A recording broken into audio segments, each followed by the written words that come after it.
ilalagay ito, ate. Tignan nyo naman. At dahil dyan, eto na, nakuha na natin yung madikit na yon. Tapos, ito try ko siya. Kukuha lang ako ng pangpain natin sa kanila kasi walang masyadong lumalapit dito na mga langaw unless meron akong anong mga malalansa or whatever. So, let's go. Sa labas na lang para hindi maipon dito sa loob yung mga langaw. Fruit flies daw kaya nito. Pwede din daw mga langaw na malalaki pero mostly yung mga maliliit ang nakita ko doon sa mga videos and pictures. Ang hirap lang tanggalin. Sobrang dikit niya, guys. Ganito siya na dumating, ha?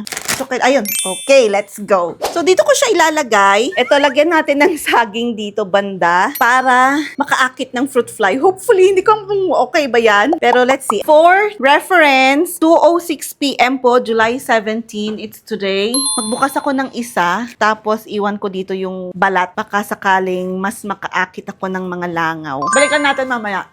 Guys, update. Ito na yung ating, ayan, tagahuli. 4 pa lang nahuhuli niya. Ayan o, 4 pa lang. Siguro kasi konti lang yung fly dito. Pero I think effective naman siya. Kaya lang kasi, kakarampot lang yung ano namin dito. Fly, hindi ako makaipon ng madami.